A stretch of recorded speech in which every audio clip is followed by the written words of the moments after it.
தோழர்களே, இப்போ சமீபத்தில் நடந்து கொண்டிருக்கிற எஸ்ஏஆர் பற்றிய போராட்டங்கள், எதிர்ப்பு போராட்டங்கள் மற்றும் ஆதரவுகள் அப்படின்ற ஒரு சிக்கல் தான் இப்போ தமிழ்நாட்டில் ஒரு முக்கியமான விஷயமாக போயிட்டுருக்குது. அதை பற்றிய சில விளக்கங்கள் நம்ம பார்க்க வேண்டிய தேவை இருக்குது. உண்மையிலே இது என்ன, இது பிஜேபியினுடைய இது எந்த வகையான ஒரு தேர்தல் செய்யக்கூடிய தில்லுமுல்லா என்ன அப்படின்றத கூட பார்க்க வேண்டிய அவசியம் இருக்குது. உதாரணமாக எடுத்துக்கிட்டால் என்னென்னா, நம்ம தேர்தல் வரும்போது தேர்தலுக்கு முன்னாடி கொஞ்சம் நாளைக்கு முன்னாடி ஒரு 4 மாதத்துக்கு முன்னாடி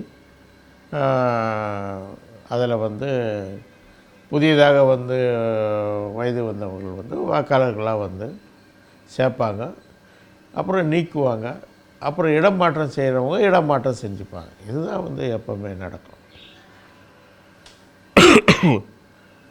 ஆனால் இப்போ வந்திருக்கிறது அது கிடையாது.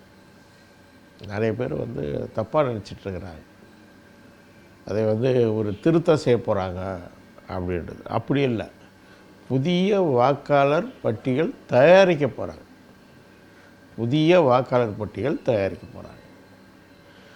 சரி, புதிய வாக்காளர் பட்டியல் தயாரிக்கிறது சரியா தப்பானா சரி, ஒரு குறிப்பிட்ட காலத்துக்கு ஒரு வாட்டி.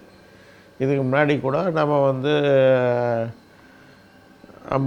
51 பிறகு கிட்டத்தட்ட 8 முறை இது போல் தமிழ்நாட்டில் ஒரு புதிய வாக்காளர் பட்டியல் தயாரிக்கப்பட்டிருக்கிறதா சொல்கிறாங்க. ஆனால் அவையெல்லாம் இந்த தேர்தலை ஒட்டி தயாரிக்கப்பட்டது கிடையாது. 2 ஆண்டுகளுக்கு முன்னாடியோ 3 ஆண்டுகளுக்கு முன்னாடியோ தயாரிக்கப்படும். கடந்த முறை தயாரிக்கப்பட்ட பட்டியல் கூட 3 ஆண்டுகளுக்கு தேர்தலுக்கு 3 ஆண்டுகளுக்கு முன்னாடி ஒரு முறையும் பாதி அதுக்கு அடுத்த ஆண்டாக 2 ஆண்டுக்கு முன்னாடி ஒரு முறையுமா தயாரிக்கப்பட்டிருக்குது. அப்போ இதில் ஒரு கால இடைவெளி இருக்கும். அப்போ விடுபட்டு போனவங்க இதெல்லாம் தங்களை திருத்தி கொள்ள முடியும், தங்களை திருப்பி மீண்டும் கூட அதில் பதிவு செஞ்சுக்க முடியும். ஆனால் இப்போ இந்த எஸ்ஐஆர் என்று கொண்டு வரக்கூடிய அவசரமாக அந்த பீகாரில் ஃபஸ்ட்டு கொண்டு வந்தது இருக்குது இல்லையா, பீகாரில் ஃபஸ்ட்டு கொண்டு வந்தாங்க, இப்போ தமிழ்நாட்டுக்கு கொண்டு வராங்க. இப்போ பீகாரில் பார்த்திங்கன்னா கிட்டத்தட்ட 60 லட்சத்துக்கு மேலே வாக்காளர்கள் இல்லாமல் இருக்காங்க, நீக்கியிருக்கிறாங்க. 60 லட்சம் வாக்காளர்கள் நீக்கியிருக்கிறாங்க. இதே தான் இப்போ தமிழ்நாட்டிலே நடக்கும். ஏன்னா இந்த அவசரமாக நடத்துறதில்ல, அதுவும் அவங்க கொண்டு வந்திருக்கக்கூடிய அந்த நிபந்தனைகள் ரொம்ப மோசமானது. அவங்க உண்மையிலே என்ன பண்ணணும், ஏற்கனவே வாக்காளர் அட்டை இருந்தால் அவங்களுக்கு மீண்டும் புதுப்பிச்சு கொடுக்கணும். இதுதான் முறை. இல்லாதவங்கள புதுசாக இது பண்ணணும். அப்போ வாக்காளர் அட்டை இல்லாதவங்கள நீக்கியிருக்கணும். இதுதான் செஞ்சுருக்கணும். புதிய தயாரிப்பு கூட இப்படி தான் செய்யணும். அதுதான் சீக்கிரம் கூட முடியும். ஆனால் இவர்கள் 1008 நிபந்தனைகளை முன் வைக்கிறாங்க. 1008 நிபந்தனைகளை 2002க்கு முன்னாடிலாம் கொண்டு போகிறாங்க. இதெல்லாம் நிறைய சங்கடங்களை, அதுக்கான ஆதாரங்கள் இல்லாத மக்கள் தவிக்கிறாங்க. அதை நிரப்புறது கூட முடியாது, நிரப்பி கொடுக்க கூட முடியாது. நிறைய பேருக்கு தெரியாது. அதான் கிண்டல் கூட அடிச்சிருக்காங்க சுப்பிரமணிய சாமியை, பிஜேபியில் இருக்கிற சுப்பிரமணிய சாமியை.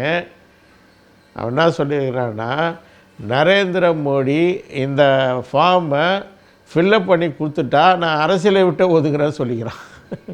நரேந்திர மோடி சொந்தமாக இந்த ஃபார்மை ஃபில்லப் பண்ணி கொடுத்தா அரசியலை விட்டு நான் ஒதுக்குறேன்னு சொல்லிக்கிறான். அப்போது எந்த அளவுக்கு இருக்குது பாருங்கள், கேவலமான ஒரு இது.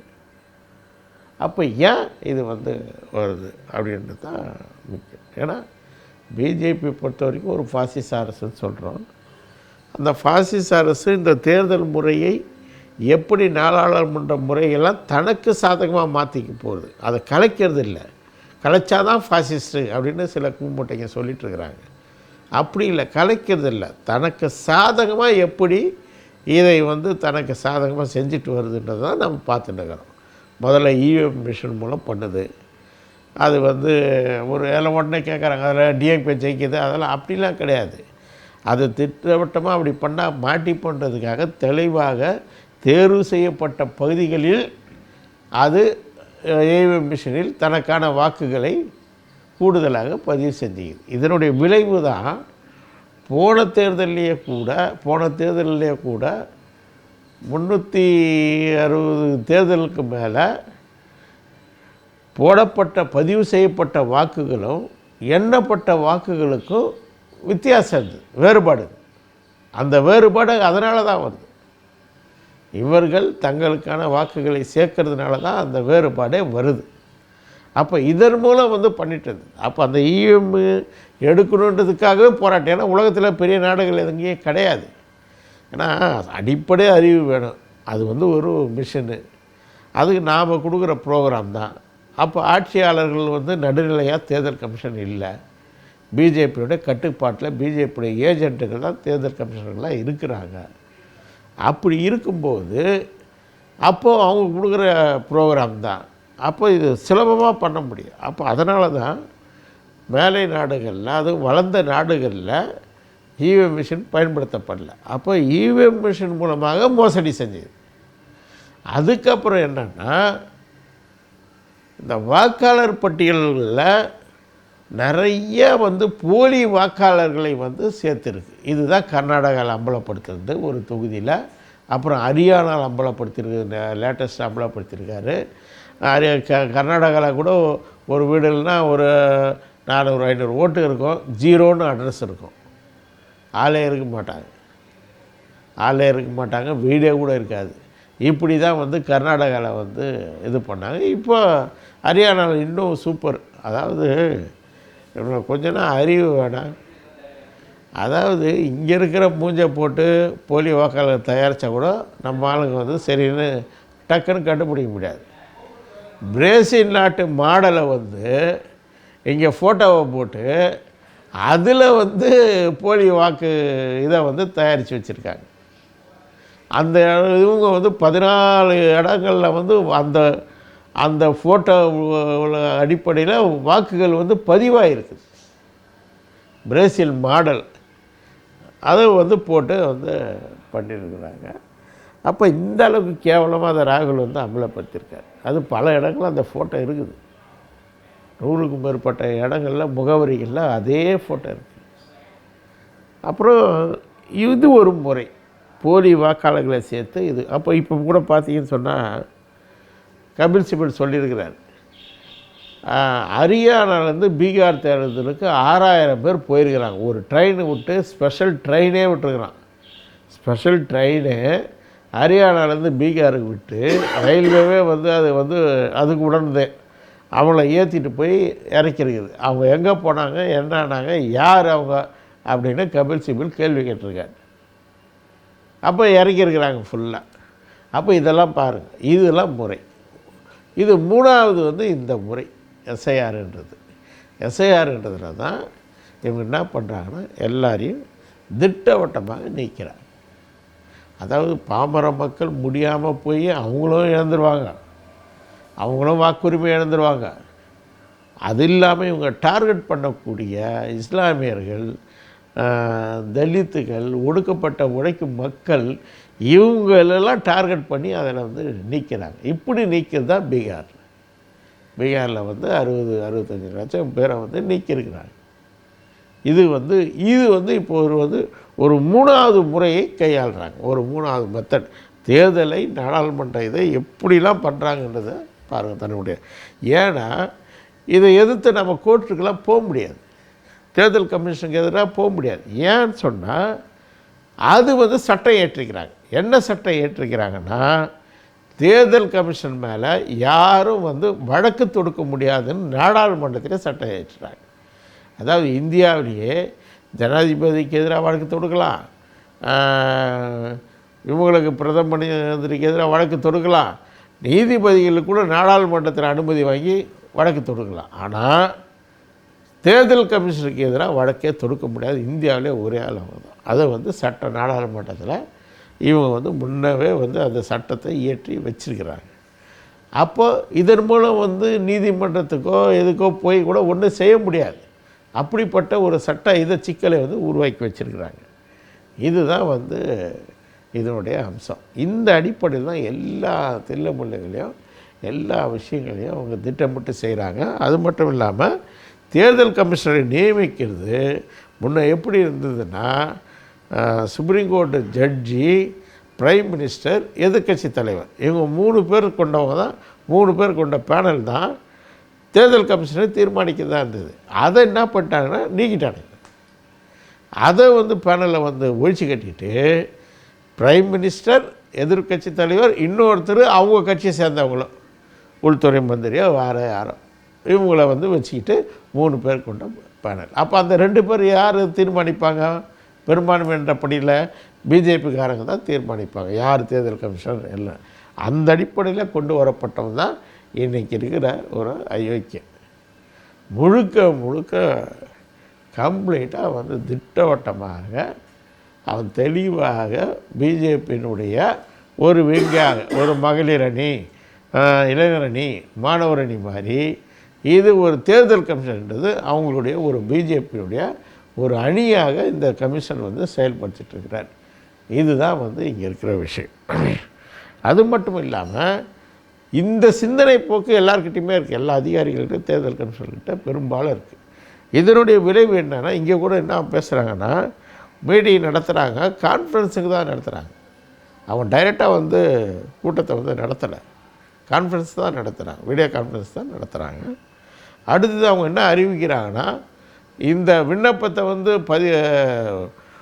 இது பண்ணி கொடுக்காதவங்களுக்கு ஓட்டு கிடையாது அப்படின்னு ஓப்பனாக அறிவிக்கிறாங்க. இங்கே தமிழ்நாட்டில் இருக்கக்கூடிய தேர்தல் ஆணையர் வந்து அறிவிக்கிறாங்க. அதை வந்து விண்ணப்பத்தை வந்து இது பண்ணி பூர்த்தி பண்ணி கொடுக்காதவங்க வந்து அவங்களுக்கு வாக்குரிமை கிடையாது அப்படின்னு வெளிப்படையாக அறிவிக்கிறாங்க. இதுதான் இன்றைக்கி இருக்கக்கூடிய சூழல். அப்போ இந்த அபாயத்தை மக்கள் மத்தியில் வந்து கொண்டு போய் நாம் வந்து அவங்கக்கிட்ட விழிப்புணர்வை உருவாக்கி முதல் கட்டமாக அவங்க எல்லாரையுமே வாக்குரிமையை வாங்குவதற்கான அந்த ஓட்டர் ஐடியை, வாக்கு அடையாள சீட்டை வாங்குவதற்கான வேலையை செய்ய வைக்க வேண்டியது அனைத்து முன்னோடி சக்திகள், ஜனநாயக சக்திகள், மனித உரிமை ஆர்வலர்கள் அனைவருமே செய்ய வேண்டிய வேலை. அவங்கவுங்க களத்தில் நேரடியாக இறங்கி செய்ய வேண்டிய விஷயம் இன்றைக்கி. இது ஒரு முதல் கட்ட வேலை. அடுத்த கட்டம் இதில் நடந்த குளறுபடிகள், வாக்குரிமை கிடைக்காதது, இதுக்கு அதெல்லாம் மக்களை கிளந்தெட செய்ய வேண்டியது வேலை, கிளந்தையாக செய்ய வேண்டியது வேலை. அடுத்தது ஒரு பெரிய எழுச்சியாக பீகாரை போன்ற இதுவாக வந்து மாற்றலை. அதை வந்து அடுத்த இதில் வந்து பார்க்கலாம், தனியாக பார்க்கலாம். இது வந்து ரொம்ப முக்கியம். இதை வந்து ஒரு ஃபஸ்ட்டு முதல் கட்டமாக இந்த வந்து அது கூட அவசரமாக 1 மாதத்துலேயே வந்து முடிக்கணும்னு சொல்கிறாங்க, 2 மாதத்துல முடிக்கணுன்றாங்க. இந்த அவசரம் ஏன் அப்படின்றது கூட நிறைய கேள்விகள் வந்து இருக்குது. அதனால் விழிப்புணர்வோடு நம்ம வந்து மக்கள்கிட்ட கொண்டு போகணும், இது சொல்லணும். ஏன்னா மக்களுக்கு இருந்த ஒரே உரிமை வந்து வாக்குரிமை தான், வேறு எந்த உரிமையும் கிடையாது. ஜனநாயகம் சொல்கிறதுக்கு இருக்கிற ஒரே சின்ன அடையாளம் இந்த ஓட்டு போகிறது தான். வேறு எதுலேயும் அவங்களுக்கு வந்து ஜனநாயகம் கிடையாது. எல்லாமே வந்து இங்கே ஒரு அதிகாரத்தன்மையிலையும் ஒரு பாசிச தன்மையிலையுமே எல்லாமே இங்கே தீர்மானிக்கப்படுது. மக்களுக்கு எதிரான ஒரு அரசு கட்டமைப்பு தான் இங்கே இருக்குது, சமூக அமைப்பு தான் இருக்குது. ஆனால் மக்களுக்கு இருக்கிற ஒரே உரிமை வந்து இதுதான், அதுவும் வந்து பறிக்கப்படுது. இதை மக்கள் மத்தியில் வந்து நம்ம வந்து கொண்டு செல்ல வேண்டிய அவசியம் இருக்குது. வேறு சின்ன சின்ன விஷயங்களுக்கெல்லாம் இப்போ போராடலாம் முடியாது. நிறைய பேர் நிறைய கருத்துக்களை சொல்கிறாங்க. அடையாள அட்டை சீட்டு இருந்தாலே செஞ்சிடலாமே, அப்படி இருந்தாலே செஞ்சிடலாமே, இப்படி இருந்தாலே செஞ்சிடலாமே அப்படின்றாங்க. அதெல்லாம் கேட்கறதுக்கு நீ தயார் கிடையாது. இன்றைக்கி வந்து தலைக்கு மேலே தண்ணி போகுது, அதுதான் இங்கே விஷயம். வெள்ளம் போயிட்டுருக்குது. அப்போ இங்கே வந்து நாம் வந்து இந்த உடனடியாக இதை முதல்ல கரை சேர்க்க வேண்டிய அவசியம் இருக்குது. வாக்குரிமையை வந்து எல்லாருக்கும் உறுதிப்படுத்த வேண்டிய அவசியம் இருக்குது. அதனால் மக்கள் மத்தியில் போய்ட்டு இதை பரப்புரை செஞ்சு மக்களுக்கு விழிப்புணர்வை ஏற்படுத்தி அவங்களுக்கு தேவையான உதவிகளை செய்வது தான் இன்றைக்கி இருக்கிற அனைத்து முன்னோடி சக்திகள், ஜனநாயக சக்திகள், மனித உரிமை ஆர்வலர்களுக்கான வேலைகளாக இருக்கணும். அனைத்து கட்சி இவர்களுடைய ஊழியர்களுடைய வேலையாகவும் இருக்கணும் அப்படின்றத கேட்டுக்கிறேன். ஏன்னா முதல் கட்டம் இதை முடிக்கணும். அடுத்த கட்டம் இதனுடைய விளைவுகளை வந்து நாம் வந்து அடுத்த கட்டத்துக்கு ஒரு போராட்ட கட்டத்துக்கு அதை நாம் வந்து மாற்றுவோம் அப்படின்றது தான் நாம் கவனத்தில் கொள்ள வேண்டியதுன்றதை சொல்லி இதை முடிச்சுக்கிறேன்.